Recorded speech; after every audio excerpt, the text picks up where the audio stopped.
আসসালামু আলাইকুম, সকলকে অসংখ্য ধন্যবাদ আমাদের এই উদ্যোগে শামিল হওয়ার জন্য।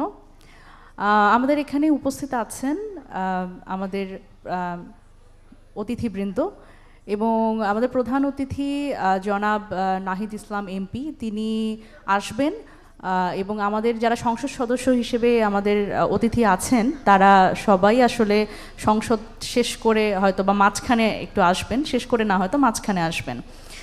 আমি জাস্ট খুব অল্প দুটো কথা বলতে চাই যে এই আয়োজনটা করবার ক্ষেত্রে একটা বিষয় আসলে আমার সবসময় মাথায় এসছে, যে এই যে আমাদের একটা গণ অভ্যুত্থান হলো, এই জুলাই গণ অভ্যুত্থানে যখন আমরা আসলে মাঠে নেমেছিলাম, আমাদের তো কোনো লেবাস ছিল না, আমাদের কে কোন দল করে, কে আসলে কোন মতাদর্শের, কে ডানপন্থী কে বামপন্থী, এইসব কিন্তু আমরা হিসাব করি নাই। আমার পাশের মানুষটা সে আসলে কোন মতাদর্শের, এটা সেই সময় আমার গুরুত্বপূর্ণ মনে হয় নাই। আমার মনে হয় নাই যে সেটা জিজ্ঞেস করা গুরুত্বপূর্ণ, কিন্তু আমরা জানতাম, আমরা বিশ্বাস করতাম যে আমার পাশের যে মানুষটি, আমার পাশের যেই নারীটি, সেই নারীটিও আমার যে ফোকাস, আমার যে লক্ষ্য, এই যে বাংলাদেশে একটা আমরা বহুদিন ধরে একটা নিপীড়নের মধ্যে দিয়ে চলছি, সেই জায়গাতে আসলে আমরা সেই জায়গাটা অবসান চাই, সেইটা আমরা জানতাম।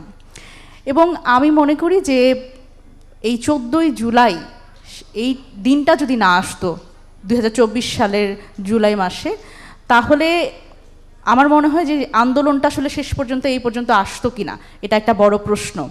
এবং আমরা আসলে 24 সালের পরে বারবার করে বলেছি যে সেই জুলাইয়ের নারীরা কোথায় গেল, জুলাইয়ের নারীরা কোথায় গেল।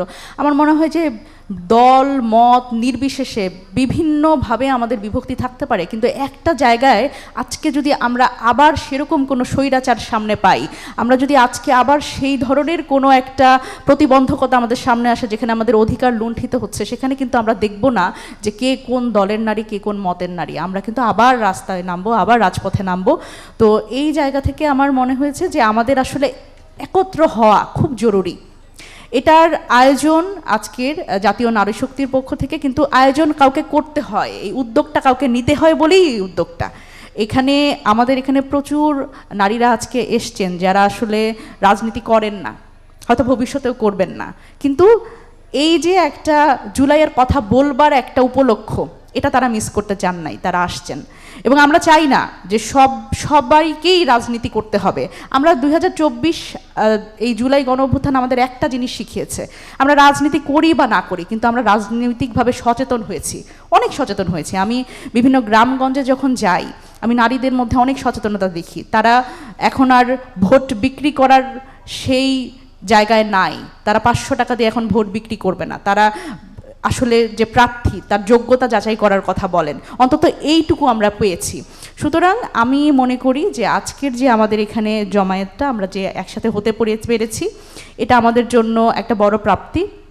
এবং দল মত নির্বিশেষে আমাদের নারীদের ঐক্যবদ্ধতা, এটা আমাদের ভবিষ্যতের যে আন্দোলনগুলো, ভবিষ্যতের অধিকার আদায়ের যে লক্ষ্যগুলো, সেগুলোতে আমাদের অনেক সমৃদ্ধ করবে, শুধুমাত্র যদি আমরা ঐক্যবদ্ধ থাকি। সকলকে অসংখ্য ধন্যবাদ। আজকে এখানে যারা উপস্থিত হয়েছেন, আমাদের শহীদ পরিবারের যারা অতিথিরা এসছেন, আমরা তাদের কথা শুনবো। আমরা জুলাই গণ অভ্যুত্থানে যেই একেবারে যেই ছবিগুলো আমাদের আন্দোলিত করেছে, আন্দোলনকে আরও বেগবান করেছে, যেই নারীদের আমরা সামনে পেয়েছি, আমরা তাদের কথা শুনবো। এটা আমার জন্য একটা প্রিভিলেজ।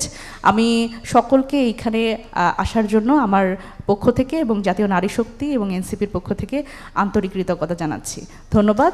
আসসালামু আলাইকুম।